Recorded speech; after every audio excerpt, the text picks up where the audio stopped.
Selamat datang di Radio Horror Official, tempat di mana cerita gelap, bisikan mistis dan rahasia tersembunyi terungkap. Di sini, kami membawa kamu masuk ke dalam dunia penuh misteri yang tak terjamah. Siapkan diri dan nyalakan imajinasimu, karena setiap malam kegelapan akan bercerita. Jangan lupa untuk like, komen, dan subscribe agar kamu tidak ketinggalan cerita horor terbaru dari kami. Baiklah, tanpa berlama-lama lagi, langsung saja ke ceritanya.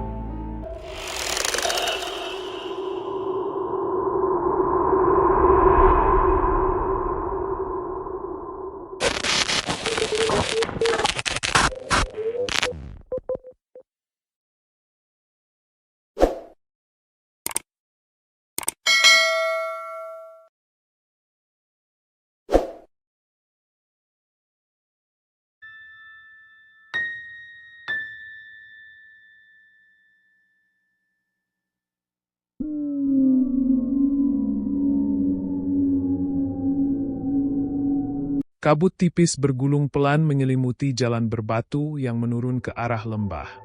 Mobil tua berdebu yang dikendarai Raffi melaju perlahan.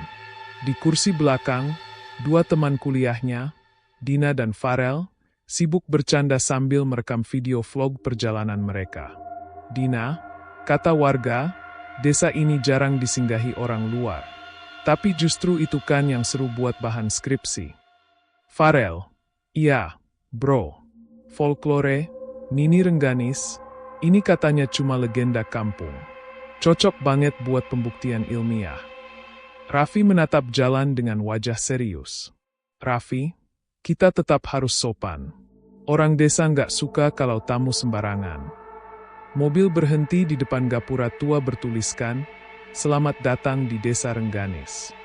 Catnya sudah terkelupas, dan di sisi kiri gapura tumbuh pohon beringin besar dengan akar menjulur ke tanah. Di dahan tertinggi, terlihat sesajen daun pisang kering, bunga melati, dan sisa dupa yang masih menghitam. Dina menelan ludah pelan. Dina, kok kayaknya beneran mistis, ya? Farel, tertawa, paling orang sini masih percaya hal-hal kuno. Begitu mereka masuk desa, hawa dingin langsung menusuk. Rumah-rumah kayu berdiri rapat, beberapa dengan jendela tertutup kain lusuh.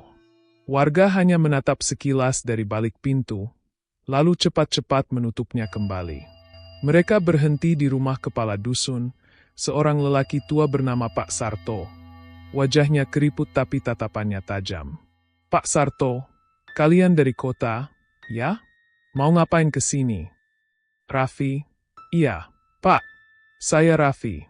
Kami dari Universitas Negeri, mau penelitian tentang cerita rakyat. Katanya di sini ada legenda Nini Rengganis." Pak Sarto mengerutkan kening, "Rengganis bukan buat diteliti, nak. Itu kisah yang masih hidup. Ada hal-hal yang sebaiknya nggak diganggu." Raffi mencoba tersenyum sopan. "Raffi, kami hanya ingin wawancara, Pak. Nggak akan ganggu apapun." Pak Sarto menatap mereka lama, lalu menghela napas. "Pak Sarto, kalau sudah niat, ya silakan. Tapi ingat satu hal, jangan pernah ke Sendang Rengganis, apalagi malam Jumat Kliwon."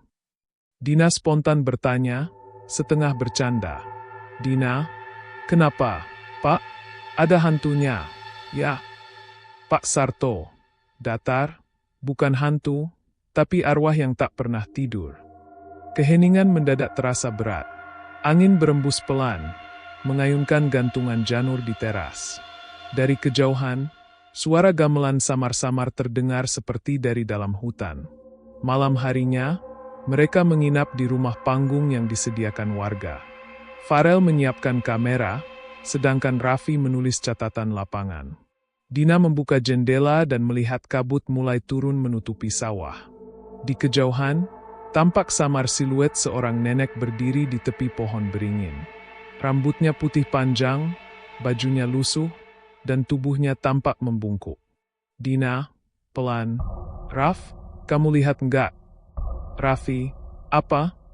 "Dina, di luar, kayak ada orang tua berdiri di sana." Raffi menatap keluar, Tapi sosok itu sudah hilang. Raffi, nggak ada siapa-siapa. Mungkin cuma bayangan pohon. Namun, dari balik jendela, embun yang menempel membentuk bekas tangan kecil. Seolah seseorang menempelkan telapak dari luar. Dina menatapnya kaku. Dina, tangan, itu barusan nggak ada, kan? Raffi diam. Angin berhembus pelan, membawa bisikan samar seperti suara perempuan tua. Jangan ke airku, pagi itu kabut belum sepenuhnya sirna. Udara dingin masih menusuk kulit, sementara ayam berkokok malas. Raffi, Dina, dan Farel sarapan di teras rumah panggung yang disediakan warga. Di tengah obrolan ringan, datang seorang lelaki tua membawa tongkat bambu, sorot matanya dalam dan sedikit sayu. Mbah Dargo, sesepuh tertua di desa Rengganis. Pak Sarto, kepala dusun. Nah, ini Mbah Dargo. Beliau yang paling tahu soal kisah lama di sini. Raffi, wah, kebetulan banget, Pak. Kami memang ingin mendengar langsung dari sumber yang masih hidup. Farel, tertawa kecil, sumber yang masih hidup, cocok tuh istilahnya. Mbah Dargo hanya melirik sekilas, kemudian duduk perlahan di kursi bambu. Dari kantung bajunya, ia mengeluarkan pipa cangklong kayu. Asapnya mengepul pelan, aromanya menyengat seperti dupa basah. Mbah Dargo, kalian datang dari jauh cuma buat dengar cerita nenek mati. Raffi, bukan sekadar cerita, Mbah. Kami ingin tahu asal-usul legenda Nini Rengganis. Mbah Dargo menatap tajam, kalau cuma ingin tahu, masih aman. Tapi kalau ingin membuktikan, bisa berbahaya. Suasana jadi sunyi. Angin menerpa dedaunan, membuat bunyi lirih seperti bisikan. Dina menatap Raffi, menunggu dia menjawab, tapi Raffi memilih diam. Mbah Dargo menghela napas panjang, lalu mulai berbicara dengan nada berat dan lambat. Bunga sepatu kisah Nini Rengganis. Dulu, jauh sebelum desa ini bernama Rengganis, ada seorang perempuan tua yang hidup di tepi sendang. Namanya Rengganis. Orang bilang dia sakti, bisa menyembuhkan orang sakit, bisa memanggil hujan waktu musim kemarau. Tapi orang sakti selalu punya musuh. Suatu malam, warga datang ramai-ramai ke rumahnya. Mereka bilang Rengganis mencuri hasil panen dan menyimpan kutukan di air. Padahal, yang sebenarnya, air sendang itu disucikan olehnya agar tetap bersih. Tapi keserakahan manusia lebih kuat dari kebenaran. Rengganis dipukuli, dilempari batu, lalu dilempar ke sendang tempatnya biasa berdoa. Tubuhnya menghilang di air. Tapi keesokan harinya, bunga merah bermekaran di tepi sumber air. Dan sejak itu, setiap orang yang menajiskan air itu akan mendapat balasan. Dulu, pernah ada orang mandi di sana malam hari, cuma iseng. Paginya, jasadnya ditemukan di sawah. Mulutnya penuh lumpur. Dina menelan ludah, merinding. Dina, terus, makamnya di mana, Mbah? Mbah Dargo, di balik pohon beringin besar, di arah barat sendang. Bunga merah di atas kuburnya nggak pernah layu, meski musim kemarau. Farel, menyeringai, wah, bisa jadi voltage bagus buat video dokumenter, Raffi, Farel, jangan asal ngomong. Kita di sini tamu. Mbah Dargo, pelan tapi tegas, anak muda, jangan pernah jadikan yang gaib bahan hiburan. Mbah Dargo berdiri, menatap mereka satu-satu. Mbah Dargo, kalau kalian cuma mau tahu, cukup dengar. Tapi kalau kalian berniat datang ke sendang itu, pastikan kalian siap kehilangan sesuatu.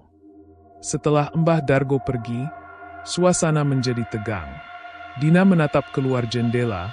Di kejauhan, samar-samar terlihat bayangan putih melintas di antara pepohonan. Dina, pelan, Raf, tadi malam aku lihat nenek berdiri di bawah beringin. Sekarang, aku lihat lagi. Farel, kamu halu. Mungkin warga. Dina, enggak mungkin, Far. Rambutnya panjang banget.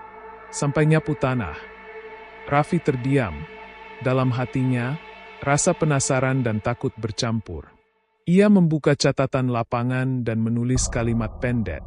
Legenda ini tidak mati, ia hanya menunggu dipanggil kembali. Sore itu, awan menggantung tebal di atas desa Rengganis. Langit memerah, dan suara jangkrik mulai terdengar lebih cepat dari biasanya. Di rumah panggung, Raffi, Dina, dan Farel bersiap dengan kamera, tripod, dan drone.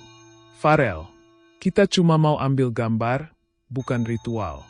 Nggak akan kenapa-kenapa. Dina, tapi Pak Sarto udah bilang jangan ke sana. Far, apalagi malam Jumat. Raffi, kita cepat aja. Selesai sebelum maghrib, balik. Oke. Mereka berjalan menyusuri jalan setapak menuju hutan kecil di barat desa. Jalanan becek, daun kering berserakan, dan hawa terasa makin dingin. Di tengah perjalanan, mereka melewati pohon beringin besar, yang disebut Embah Dargo sebagai penanda makam Nini Rengganis. Di bawah pohon itu, tanahnya tampak gembur, dan di atasnya tumbuh bunga merah segar meski tak ada sinar matahari. Dina berhenti, menatap lama bunga itu. Dina, pelan, Mbah Dargo bilang bunga ini nggak pernah layu. Ya? Tapi kok, baunya kayak darah. Farel, tertawa, mungkin cuma ilusi. Bau tanah lembab aja itu. Raffi, jangan sentuh, Din. Ayo lanjut. Pembesaran bulan sabit menuju Sendang. Setelah menuruni jalan berliku, mereka sampai di tepi Sendang. Kolam alami dikelilingi batu lumut. Airnya jernih tapi gelap di bagian tengah. Kabut tipis menari di atas permukaannya. Farel, tempatnya keren banget. Nih, angle-nya pas buat shot mitos air keramat. Dina, aku nggak suka tempat ini. Raf, dingin banget. Raffi, tenang, kita ambil gambar aja. Jangan turun ke air. Drone mulai terbang, melayang di atas Sendang. Di layar kamera, terlihat bayangan samar seperti rambut panjang melayang di bawah permukaan air. Farel, lihat nih, kayak ada sesuatu di bawah. Raffi, itu cuma efek bayangan, jangan dibesar-besarin. Tiba-tiba drone bergetar keras, lalu jatuh ke air. Suara plung terdengar keras di antara keheningan. Air yang tenang seketika bergolak pelan, seperti ada yang bergerak di bawahnya. Dina, Raf, airnya kok berputar. Raffi, angin mungkin.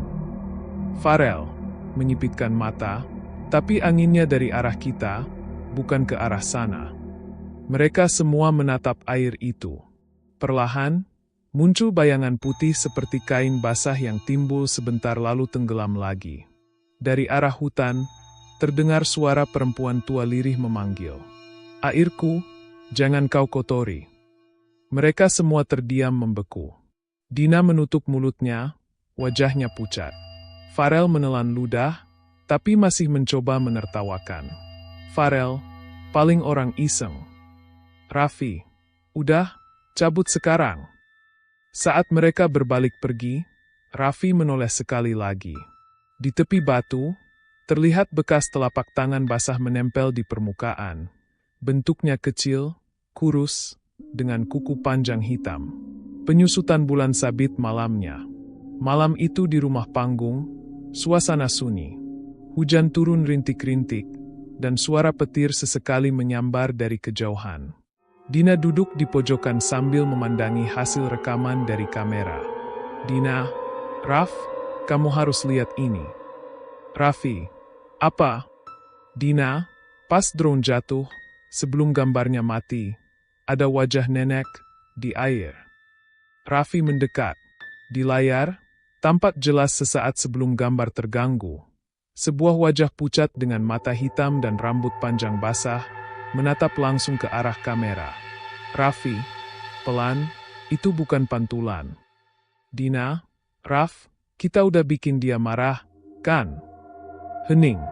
Lalu terdengar ketukan pelan di dinding luar rumah. 3 kali. Tok, tok, tok. Raffi berdiri pelan, membuka jendela sedikit. Tapi tak ada siapa-siapa, hanya kabut tebal menutupi halaman. Sampai Dina menjerit pelan. Di kaca jendela, tampak bekas tangan basah, sama seperti yang tadi di Batu Sendang. Malam turun dengan cepat di desa Rengganis. Hujan sudah reda, tapi udara makin lembab dan dingin. Di dalam rumah panggung, Raffi, Dina, dan Farel duduk melingkar, menatap layar laptop yang menampilkan voltage drone terakhir. Farel, jadi kita lihat wajah nenek itu. Terus apa sekarang? Mau upload ke kampus? Raffi, pelan, enggak. Ini bukan buat ditayangin. Ada yang enggak beres. Dina, aku juga ngerasa gitu, Raf. Waktu kita di Sendang, aku ngerasa kayak ada yang ngikutin. Raffi menutup laptop pelan. Angin berhembus lewat celah jendela, meniupkan bau lumpur dan bunga layu. Mereka memutuskan tidur lebih awal. Bulan sabit tengah malam. Dina terbangun karena mendengar suara gemericik air. Ia pikir hujan turun lagi, tapi ketika membuka mata, ia sadar suara itu datang dari kamar mandi kecil di belakang rumah. Air mengalir, padahal keran belum dibuka. Ia berjalan pelan, menyalakan lampu senter ponsel. Dari celah pintu kamar mandi, terlihat air menetes dari keran yang terbuka sendiri. Dina mendekat, lalu menutup kerannya. Tapi saat dia hendak berbalik, suara cebur kecil terdengar dari bak mandi. Dina, halo? Ada siapa? Tak ada jawaban. Ia menyorotkan senter ke dalam bak. Airnya tampak jernih, tapi pelan-pelan muncul gelembung-gelembung kecil dari dasar. Lalu muncul sesuatu, tangan keriput dengan kuku panjang yang tiba-tiba menyentak ke atas, mencoba menariknya masuk. Dina menjerit keras, terjatuh ke belakang. Tangan itu lenyap, tapi air di bak masih beriak. Raffi dan Farel langsung berlari masuk. Raffi, Dina, kenapa? Dina, gemetar, tadi, ada tangan, dari air. Farel, kamu ngimpi, kali. Dina, enggak, Far. Aku lihat sendiri. Mereka menyalakan semua lampu, tapi tak ada tanda apa-apa, hanya air bak yang kini sedikit keruh, dan di lantai, bekas lumpur kecil berbentuk jejak kaki telanjang menuju pintu. Penyusutan bulan sabit menjelang subuh. Setelah kejadian itu, Dina tak bisa tidur. Ia duduk di kasur, menatap jendela yang tertutup kabut. Lalu, perlahan, suara perempuan tua terdengar dari luar, lirih tapi jelas. Kembalikan airku. Dina menahan napas. Tubuhnya gemetar. Ia menoleh ke arah Raffi yang masih tertidur di ranjang sebelah. Saat hendak membangunkannya, ia melihat sesuatu di kaca jendela. Pantulan wajah perempuan tua di baliknya, dengan mata hitam pekat dan rambut basah menempel di wajah. Dina berbisik takut, Raf. Raffi bangun. Tapi Raffi tak bergerak. Sementara dari arah jendela, suara ketukan pelan terdengar lagi. Tok, tok, tok. Lalu bayangan itu mendekat perlahan ke arah kaca. Dina menjerit, dan semua lampu tiba-tiba padam. Pagi harinya, Dina duduk pucat di sudut ruangan. Di lehernya tampak bekas tangan hitam, seperti baru dicekik seseorang. Raffi menyiramkan air dan mencoba menenangkan. Raffi, Dina, kamu mimpi buruk, ya? Dina, bukan mimpi, Raf. Aku ngerasa dia beneran nyentuh aku. Tangan itu dingin banget. Farel, udah deh, jangan lebay. Ini cuma efek takut. Raffi menatap Farel dengan marah. Raffi, Far, kalau kamu nggak percaya, jangan ngeledek. Kita udah kelewatan batas. Dina tiba-tiba menatap keluar jendela, matanya kosong. Dina, pelan, dia bilang, dia cuma mau airnya kembali. Pagi itu, kabut lebih tebal dari biasanya. Suara ayam pun nyaris tak terdengar. Raffi menatap Dina yang masih duduk di tepi ranjang, wajahnya pucat, lehernya masih membiru. Ia belum banyak bicara sejak malam sebelumnya. Raffi, kamu istirahat aja hari ini, Din. Aku sama Farel ke rumah Pak Sarto. Mau nanya soal sendang. Dina, pelan, jangan ke sana, Raf. Aku ngerasa dia belum pergi. Raffi, justru itu yang mau aku cari tahu. Farel sudah siap dengan kamera. Farel, kita butuh bukti biar bisa jelasin ke orang kampus. Kalau ini cuma sugesti, kita buktikan. Raffi, kalau salah, kita malah memperparah. Farel, Raf, dunia modern nggak percaya arwah. Yang bikin takut itu pikiran sendiri. Raffi diam saja. Tapi jauh di dalam hatinya, rasa bersalah mulai tumbuh. Kabut dua di sawah. Mereka berjalan melewati pematang sawah menuju arah beringin besar. Suasana sepi. Angin hampir tak berembus. Dari kejauhan, tampak seorang petani tua menunduk di tanah. Tapi ketika mereka lewat, petani itu tiba-tiba berdiri tegak. Wajahnya kaku tanpa ekspresi, dan matanya hitam legam. Farel, Pak, Bapak kenapa? Tidak ada jawaban. Raffi, ayo, Far, jangan ganggu. Mereka melangkah cepat, tapi suara petani itu tiba-tiba terdengar lirih di belakang mereka. Airku jangan kau kotori. Farel menoleh, tapi sosok petani itu sudah menghilang. Hanya topi capingnya yang tergeletak di lumpur. Pembesaran bulan sabit sore hari. Dina tertidur di rumah, tapi wajahnya gelisah. Dalam mimpinya, ia kembali berada di tepi sendang. Airnya berwarna merah. Dari tengah air muncul wajah Nini Rengganis, dengan rambut panjang menutup separuh muka. Nini Rengganis, dalam mimpi, satu sudah kuambil, dua akan menyusul. Dina terbangun sambil teriak, napasnya tersengal. Sementara di tempat lain, Farel dan Raffi belum juga kembali ke rumah. Simbol bulan baru malam. Raffi berjalan cepat pulang, wajahnya tegang. Tapi Farel tidak bersamanya. Ia menoleh ke arah sawah yang gelap, lalu berlari ke rumah Pak Sarto. Raffi, Pak, Farel belum balik. Tadi dia bilang mau ambil gambar di pematang. Tapi sampai sekarang. Pak Sarto, mengeras, kalian nekat, nak. Sudah kubilang, jangan dekati sendang. Raffi, dia cuma mau ngambil drone yang jatuh. Pak Sarto, kalau drone itu sudah di air, biarkan di air. Karena yang ngambil bukan kalian lagi. Malam makin larut. Raffi dan warga mencari Farel dengan obor. Hingga salah satu warga menjerit. Itu, di sawah. Mereka semua berlari. Di tengah lumpur, tubuh Farel tergeletak miring, matanya terbuka lebar, dan mulutnya penuh lumpur basah. Di tangannya tergenggam potongan daun melati busuk. Raffi, gemetar, ya Tuhan. Pak Sarto, dia sudah jadi tumbal. Air itu menuntut. Dari genangan sawah di dekat jasadnya, muncul gelembung kecil dan suara lirih. Airku, darahmu. Semua mundur ketakutan. Hanya Raffi yang masih terpaku menatap jasad sahabatnya. Ia melihat sesuatu di lumpur. Bekas tangan keriput yang menekan pundak Farel. Masih basah seolah baru saja menenggelamkannya. Penyusutan bulan sabit tengah malam. Raffi kembali ke rumah dengan tubuh menggigil. Dina menatapnya dari sudut ruangan. Dina, Farel, kenapa? Raffi, dia meninggal. Dina menutup mulut. Aku udah bilang dia belum pergi. Raf, Nini Rengganis belum tenang. Raffi menatap tangannya yang masih bergetar.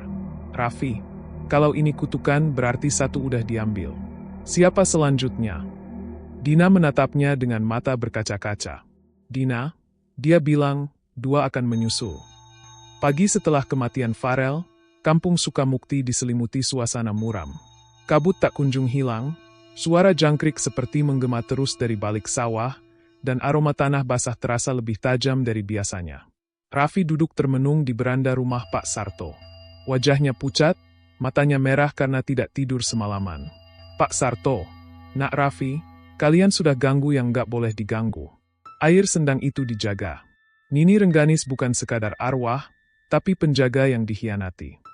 Raffi, kami nggak tahu, Pak, kami cuma riset. Pak Sarto, dulu juga ada peneliti yang datang, tapi cuma satu yang pulang hidup-hidup. Kutukan itu nyata. Raffi menggenggam kameranya erat. Raffi, kalau begitu, saya mau minta maaf. Mungkin lewat doa atau sesajen. Pak Sarto, bukan sesajen yang dia mau, Nak. Yang dia mau adalah keadilan. Bunga sepatu di rumah Raffi. Sementara itu Dina sendirian di rumah. Ia menatap vas di meja yang berisi bunga melati merah. Bunga yang semalam ia temukan di depan pintu. Aroma melatinya kuat sekali, sampai membuat kepala berputar. Dina berbisik, "Siapa yang naruh ini?" Ia menunduk dan melihat setetes air menetes dari langit-langit, jatuh ke kelopak bunga. Air itu berwarna merah muda, seperti darah yang sudah mengering. Tiba-tiba, "Dina!" Suara perempuan tua berbisik lembut di belakangnya. Dina menoleh cepat, tak ada siapa-siapa. Tapi pantulan di cermin menampakkan bayangan perempuan dengan rambut basah berdiri tepat di belakangnya. Suara itu, "Aku menunggu di air." Vas bunga di meja pecah, airnya menyebar di lantai, mengalir pelan menuju kaki Dina. Dina terjatuh, tubuhnya gemetar hebat. Dari bawah meja, tangan keriput keluar perlahan, mencengkeram pergelangan kakinya. Awan hujan 2 menjelang petang. Raffi pulang dan menemukan Dina duduk di pojok kamar, menggigil. "Raffi, Dina, kamu kenapa?" "Dina, pelan, dia datang lagi, dia minta dikubur ulang, katanya makamnya diusik orang." "Raffi, makam Nini Rengganis." Dina mengangguk, dia nggak tenang. Raffi bingung dan ketakutan, tapi rasa penasarannya lebih besar. Ia membuka laptop Farel dan melihat footage terakhir dari kamera drone. Di video itu, terlihat permukaan sendang dengan bunga melati merah mengapung membentuk lingkaran, dan di tengahnya, muncul wajah tua dengan mata putih menatap langsung ke arah kamera. "Raffi, astaga, dia benar-benar muncul." Pembesaran bulan sabit malam. Raffi dan Dina memutuskan untuk pergi ke makam Nini Rengganis ditemani Pak Sarto. Kuburannya terletak di tepi hutan bambu, dekat aliran air kecil. Saat mereka tiba, suasananya mencekam. Angin berhenti, dan suara bambu seperti orang berbisik. "Dina, lihat itu." Di atas makam, terdapat bunga melati merah yang sama, tapi semuanya sudah layu, kering, dan menghitam di ujung kelopak. Pak Sarto menunduk. "Pak Sarto, ini pertanda," dia marah. "Ada yang membuka tanahnya." Benar saja, di sisi makam tampak bekas galian kecil, seperti tangan manusia baru saja menggali. Raffi memegang kamera dan menyorot ke lubang itu. Tiba-tiba dari dalam tanah muncul asap putih diiringi suara lirih. "Airku, darahmu, kembalikan yang hilang." Lampu senter mereka padam bersamaan. Dari kegelapan, terdengar suara langkah kaki pelan. Tap, tap, tap. Dan ketika Raffi menyalakan senter lagi, Dina sudah tidak ada di tempat. Penyusutan bulan sabit tengah malam. Raffi panik memanggil-manggil nama Dina. Dari balik pepohonan, ia melihat siluet perempuan berpakaian kebaya lusuh berjalan ke arah sendang. Di tangannya, bunga melati merah yang kini berwarna hitam. Rambutnya menjuntai panjang, tapi wajahnya, wajah Dina. "Raffi, Dina Aa." Perempuan itu berhenti di tepi air, lalu menoleh dengan senyum dingin. "Dina," dengan suara 2 nada, "Nini Rengganis sudah di sini." Raffi terjatuh, senter terlepas, dan di layar kameranya hanya terekam satu hal. Dina tersenyum sambil menatap kamera, di belakangnya berdiri sosok perempuan tua yang identik dengannya. Malam itu udara di kampung Sukamukti terasa aneh. Angin berhembus pelan, membawa aroma melati yang menusuk hidung. Semua rumah menutup pintu rapat-rapat, tapi suara perempuan menyanyi lirih tetap terdengar dari arah sendang Rengganis. Bunga merah layu di air, darah suci menebus janji. Bulan sabit di rumah Pak Sarto. Raffi duduk gelisah di ruang tamu. Tubuhnya lelah, matanya merah, tapi pikirannya tak bisa berhenti memikirkan Dina yang hilang semalam. "Raffi, Pak, kalau arwahnya sudah masuk ke tubuh Dina, apa masih bisa diselamatkan?" Pak Sarto menghela napas. Kalau roh penjaga sudah menetap, tubuhnya bukan milik manusia lagi. Kecuali ada yang berani mengembalikan arwah itu ke sendang dengan darahnya sendiri. "Raffi, maksudnya tumbal lagi." "Pak Sarto, kutukan cuma bisa ditukar dengan pengorbanan." Raffi menunduk. Dalam hatinya ia tahu, semua ini berawal dari keserakahannya mencari cerita viral. Tapi penyesalan sudah terlambat. Lilin 2 dini hari. Raffi mendengar ketukan pelan di pintu rumahnya. Tok, tok, tok. Ia membuka dan mendapati Dina berdiri di depan, rambutnya basah meneteskan air, pakaiannya penuh lumpur. Raffi, Dina. Tuhan, kamu dari mana aja? Dina tersenyum kaku, aku cuma pulang sebentar. Raffi, kamu kenapa? Kamu basah kuyup.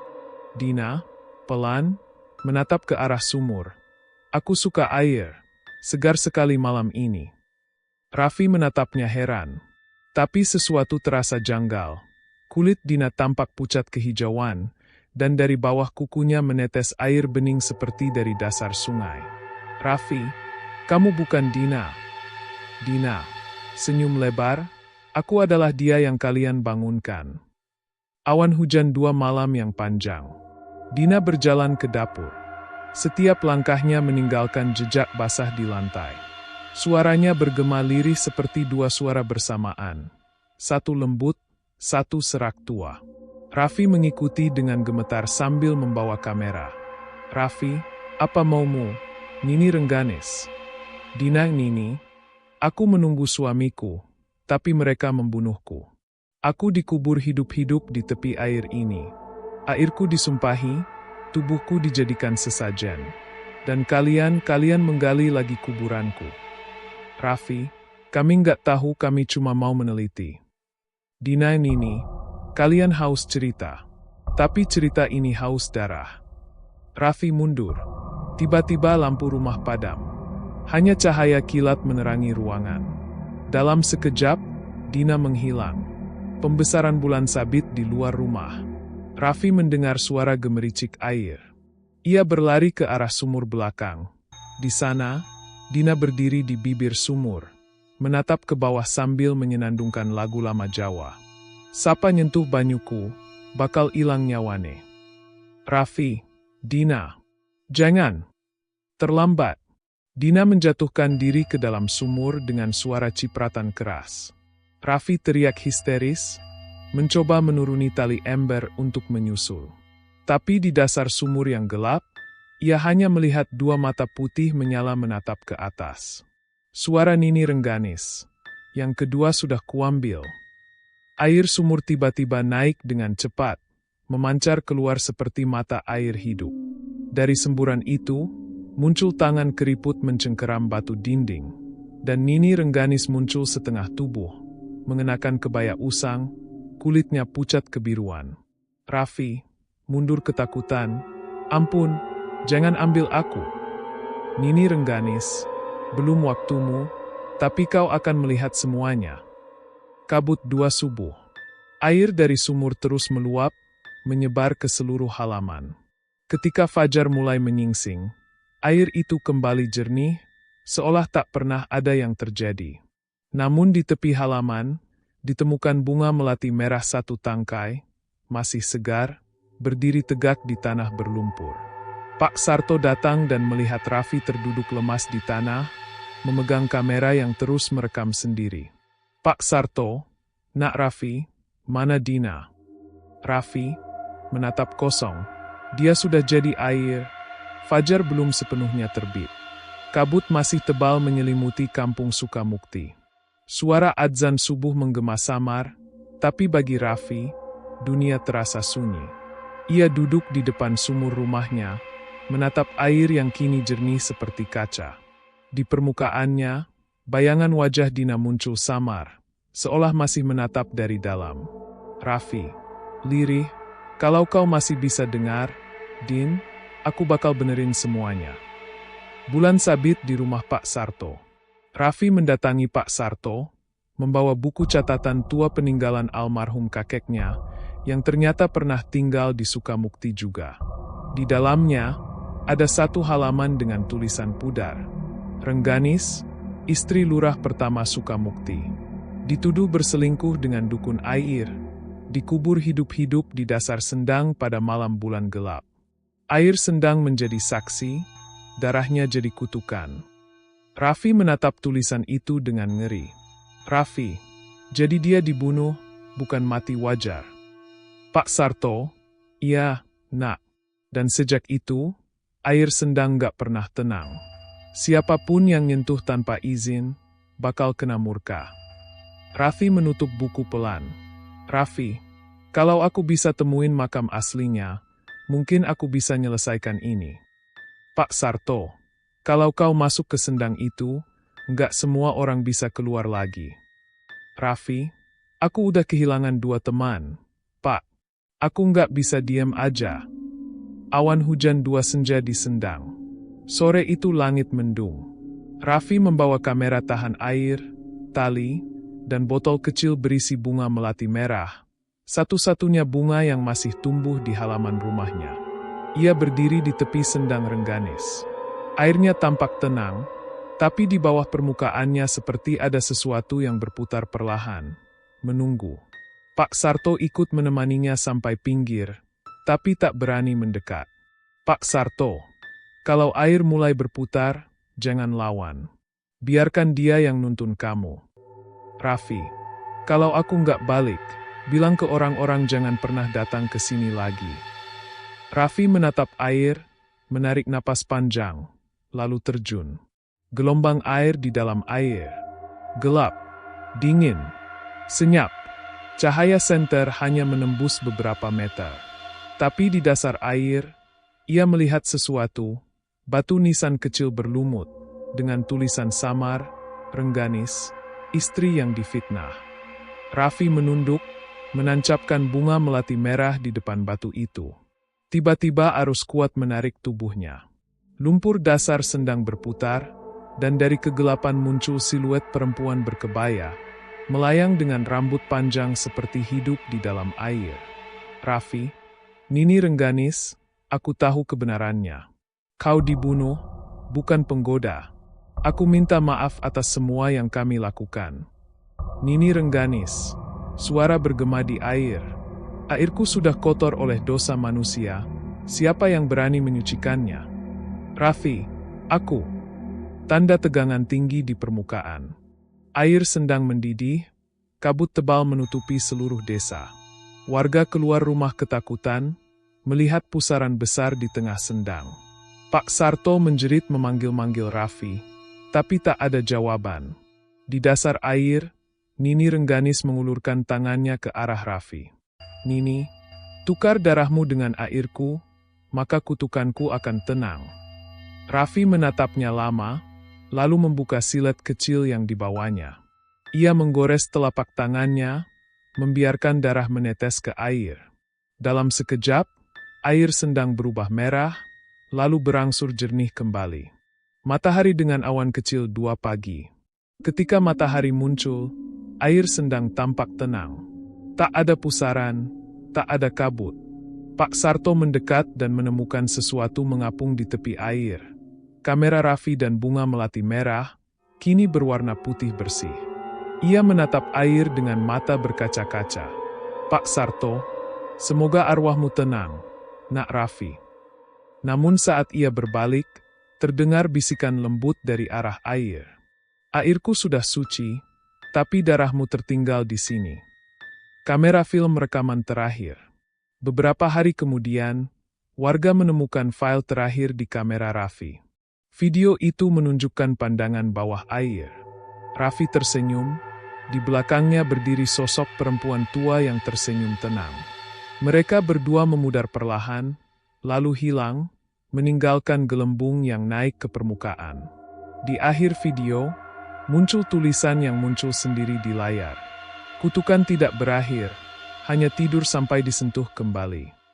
Sudah 7 tahun berlalu sejak tragedi di Sendang Rengganis. Desa Sukamukti kini lebih ramai. Sudah ada wisata air buatan, warung-warung, dan spot foto di pinggir sendang.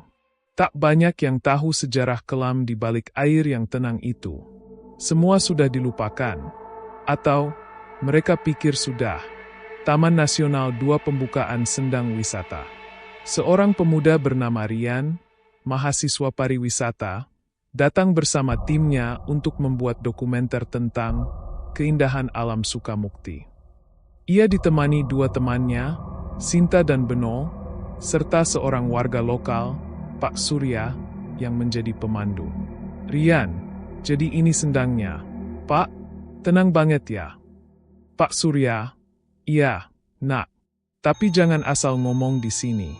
Dulu pernah ada orang hilang waktu riset juga. Beno, tertawa kecil. Pasti cuma mitos, Pak. Namanya juga tempat mistis. Pak Surya, pelan, mitos kalau belum bangun. Kalau sudah bangun, bukan mitos lagi. Rian hanya tersenyum sopan. Tapi matanya menatap air sendang yang memantulkan bayangan langit sore. Sekilas, ia melihat bayangan dua sosok, satu laki-laki muda, satu perempuan tua berambut panjang.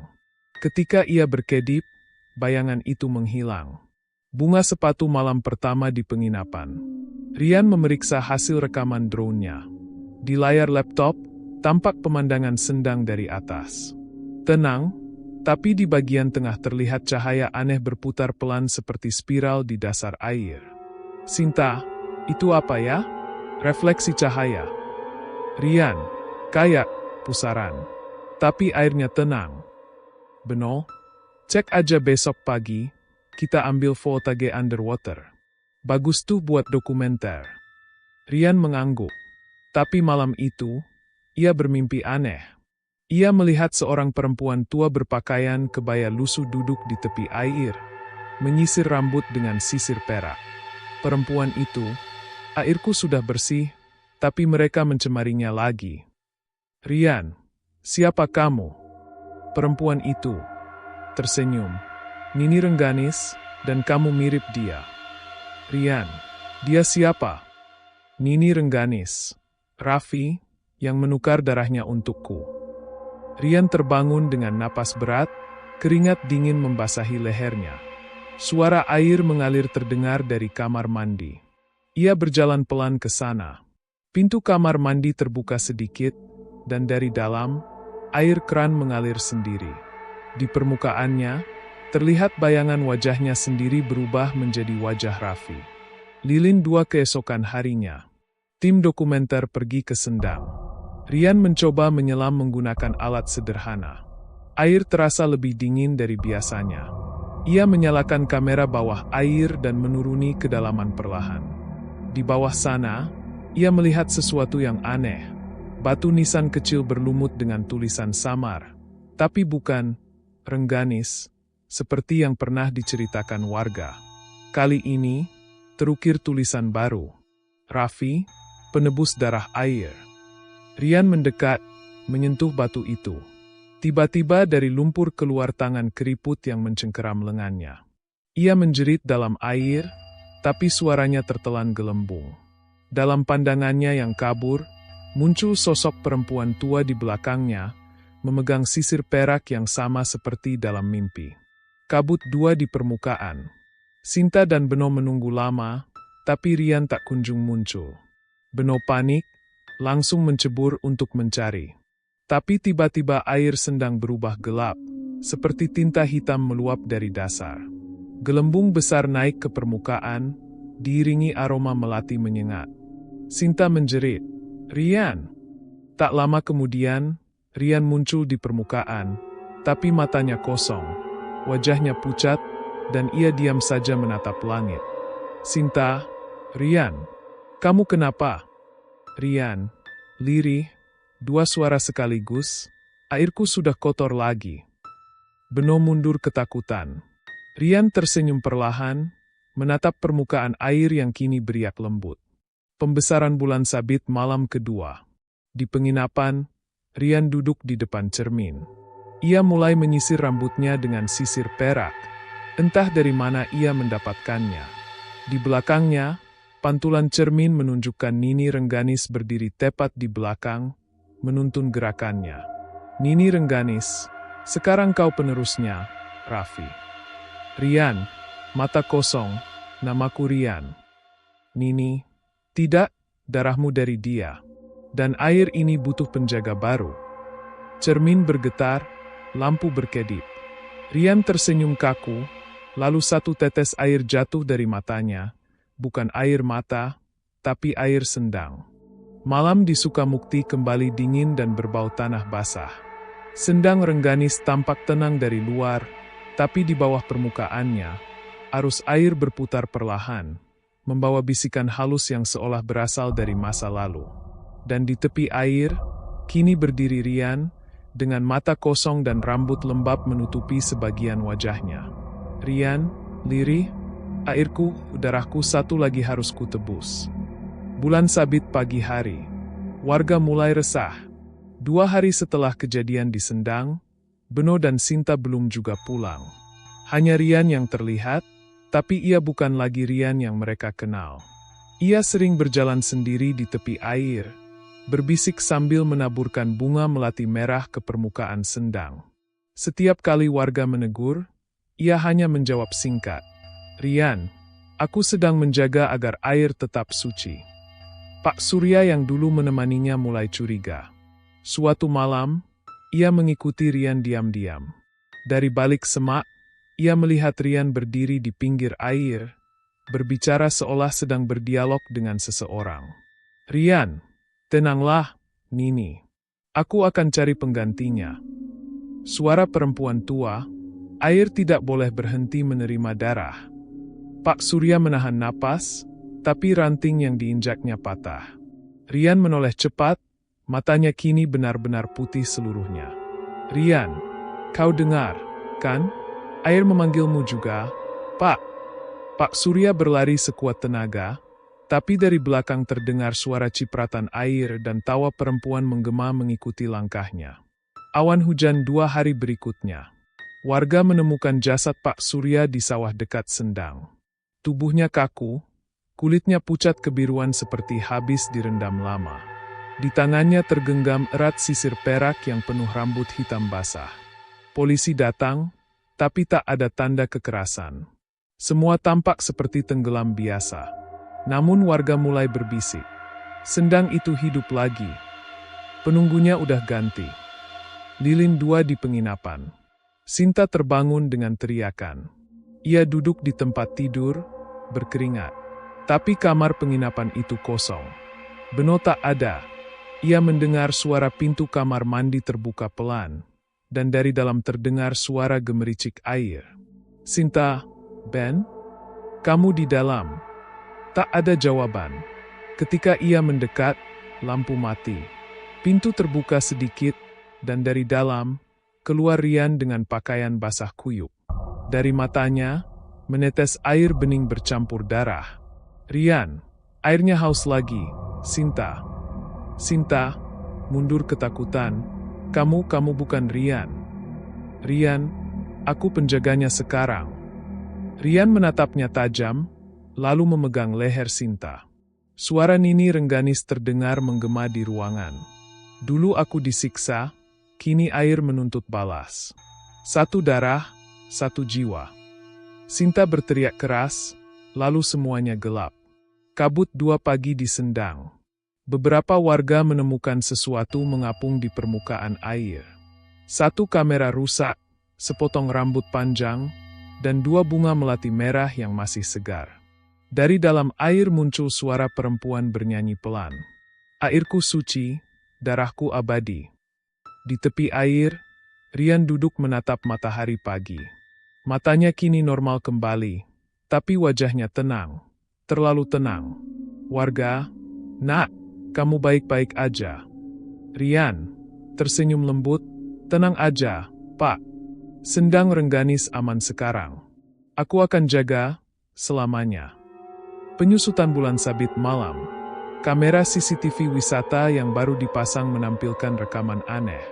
Tengah malam, Rian terlihat berdiri di tengah Sendang, tubuhnya terendam separuh. Ia menatap ke arah kamera dan tersenyum. Lalu perlahan, dari belakangnya, muncul sosok perempuan tua berkebaya, Nini Rengganis, memeluknya dari belakang. Keduanya menatap ke lensa bersamaan. Air di sekitar mereka mulai berputar, dan dalam beberapa detik, keduanya lenyap ke dasar Sendang. Rekaman itu menjadi bahan gosip warga berhari-hari. Sebagian bilang Rian meninggal. Sebagian lain bilang ia masih sering terlihat setiap malam Jumat, duduk di tepi Sendang sambil menabur bunga dan menyisir rambutnya di bawah cahaya bulan. 3 hari setelah hilangnya Rian dan Sinta, warga desa Sukamukti mulai dilanda ketakutan. Namun anehnya, air Sendang Rengganis kini tampak lebih jernih dari biasanya, seolah tidak pernah terjadi apa-apa. Airnya kembali dimanfaatkan untuk kebutuhan warga, mencuci, mandi, bahkan air minum. Bu Marni, airnya segar banget sekarang, nggak bau apa kayak dulu. Pak Warto, iya, mungkin udah nggak ada penunggunya. Semua udah berakhir. Tapi mereka salah besar. Tetes air malam pertama, warga pertama yang celaka. Malam itu, Bu Marni mandi dengan air dari Sendang. Saat ia menyiram kepalanya, terdengar bisikan halus di telinganya. Airku darahmu. Ia terlonjak, menatap ke ember yang digunakannya. Airnya berubah merah pekat. Di permukaan, muncul sisir perak yang sama seperti dulu ditemukan di tangan Pak Surya. Bu Marni berteriak histeris, tapi suaminya menemukan dia sudah tak bernyawa, tenggelam dalam ember berisi air merah. Wajahnya kaku seperti sedang menjerit, dan rambutnya rontok sehelai-sehelai. Awan hujan 2 malam kedua, suara dari sumur. Warga mulai panik. Mereka beramai-ramai menutup Sendang dan melarang siapapun mengambil airnya. Namun satu keluarga Pak Lurah Darto, nekat menggunakan air dari sumur yang katanya tidak berhubungan dengan Sendang. Tengah malam, anaknya, Sari, terbangun mendengar suara gemericik dari sumur di dapur. Ia berjalan menghampiri, membawa senter kecil. Sari, halo? Siapa di bawah? Suara lembut, aku haus, siramkan darahmu. Sari ketakutan dan menjatuhkan senter. Dari dalam sumur, muncul tangan pucat yang basah, memegang rambutnya dan menarik kuat ke bawah. Air di dalam sumur memercik tinggi, lalu sunyi. Keesokan paginya, warga hanya menemukan sisir perak dan pita rambut merah mengapung di mulut sumur. Simbol bulan purnama peringatan dari mimpi. Beberapa warga mulai bermimpi sama. Mereka melihat Nini Rengganis, duduk di batu Sendang sambil menyisir rambut panjangnya. Darah menetes dari sisir, jatuh ke air, menciptakan riak berwarna merah. Nini, dalam mimpi. Airku tidak boleh berhenti. Siapapun yang meminumnya tanpa izin, akan jadi bagian dari airku. Ketika terbangun, tangan mereka selalu dalam keadaan basah, dan di bawah ranjang terlihat jejak air menuju pintu. Bulan sabit warga mulai menyadari. Seorang pemuda desa bernama Dimas, yang dulu sempat ikut mencari Rian, memberanikan diri menelusuri Sendang lagi. Ia membawa kamera dan kemenyan, mencoba merekam keadaan tempat itu untuk bukti. Namun begitu tiba di tepi Sendang, angin berhenti berhembus. Kabut naik perlahan dari permukaan air, dan Dimas mendengar suara Rian. Rian, dari kabut, kenapa kalian ambil air tanpa izin, Mas Dimas? Dimas, Rian, kamu di mana? Aku cuma mau bantu. Rian, air ini bukan milik manusia lagi. Kabut terpecah, menampakkan Rian berdiri di tengah air. Setengah tubuhnya sudah menjadi bayangan air berwarna merah. Dari belakangnya, muncul sosok Nini Rengganis, tersenyum sambil memegang sisir perak. Nini, sekarang kau tahu, air tidak hanya menampung, tapi menuntut. Dimas menjerit, tapi sebelum sempat berlari, permukaan air menariknya seperti pusaran. Kamera yang dibawanya jatuh di tepi Sendang, merekam detik terakhir wajahnya yang ditelan air. Tengkorak setelah kejadian itu, rekaman Dimas diserahkan pada polisi, tapi anehnya, bagian terakhir video selalu rusak. Hanya suara samar yang terdengar berulang-ulang. Airku darahmu, darahmu airku. Sejak itu, desa Sukamukti ditinggalkan. Air Sendang tetap bening dan tenang, tapi tak ada yang berani mendekat.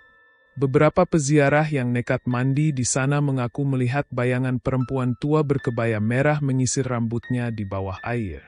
Kabut pekat menutupi Sendang Rengganis malam itu. Tidak ada suara jangkrik, tidak ada hembusan angin, hanya riak air pelan seperti detak jantung bumi.